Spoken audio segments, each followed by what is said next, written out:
हाय। आज मैं एक बड़ा इंटरेस्टिंग क्वेश्चन पढ़ रहा था कि हमारे पास में इमरजेंसी में एक केस आया जो कि क्या है, एक्यूट एमआई का है। अब हमें उसको एस्पिरिन की लोडिंग डोज देनी है। हमारे पास में एस्पिरिन की तीन फॉर्म यानी कि तीन प्रिपरेशन अवेलेबल हैं।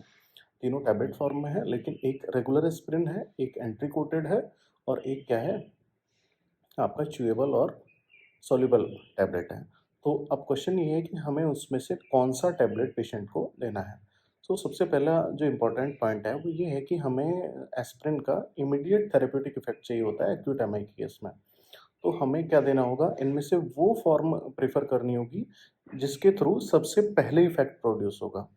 तो अगर हम लोग देखें कि जैसे हम लोग एंट्री कोटेड मेडिसिन देंगे, एंट्री कोटेड टैबलेट प्रोवाइड कराएँगे, तो एंट्री कोटेड टैबलेट का एब्ज़ॉर्प्शन टाइम होता है मिनिमम 2 टू 4 आवर्स, क्योंकि वो क्या होता है, डिज़ॉल्व या फिर एब्ज़ॉर्ब होगी अ, इंटेस्टाइन में जाकर के। इंटेस्टाइन के बेसिक पीएच में जाकर के ही वो एब्ज़ॉर्ब हो सकती है। और दूसरा आता है कि अगर हम रेगुलर एस्पिरिन देंगे, तो रेगुलर एस्पिरिन क्या है कि स्टमक में एब्ज़ॉर्ब होती है, स्टमक के एसिडिक पीएच के अंदर। तो उसके भी एब्ज़ॉर्प्शन में मिनिमम 60 मिनट्स लगते हैं। लेकिन अगर मैं पेशेंट को च्यूएबल फॉर्म दूँगा टैबलेट का, तो वो क्या होता है कि वो ओरल कैविटी के अंदर ही ओरल म्यूकोसा के थ्रू एब्ज़ॉर्ब हो जाता है और जो एस्पिरिन है, उसका थेरेप्यूटिक इफ़ेक्ट हमको देखने के लिए मिलेगा कितने टाइम के अंदर? ऑलमोस्ट 2 टू 5 मिनट्स के अंदर।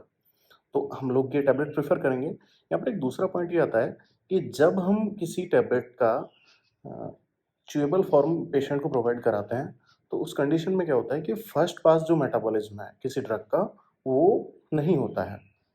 क्यों नहीं होता है? क्योंकि जब भी कोई ड्रग स्टमक से या फिर इंटेस्टाइन से एब्ज़ॉर्ब होती है, तो वहाँ का जो ब्लड है, वो पोर्टल वेन के थ्रू लिवर में जाता है और वहाँ पर ड्रग्स जो होती हैं, वो मेटाबोलाइज़ होती हैं। लेकिन अगर ड्रग ओरल कैविटी से ही एब्ज़ॉर्ब हो जाएगी, तो उस कंडीशन में क्या होगा कि फर्स्ट पास मेटाबॉलिज़्म नहीं होगा और जो ड्रग है, उसका सिस्टमिक इफ़ेक्ट हमको देखने के लिए मिलेगा। ठीक है?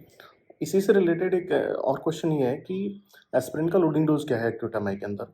तो 150 टू 300 एमजी एस्पिरिन का लोडिंग डोज़ होता है एक्यूट एमआई के अंदर।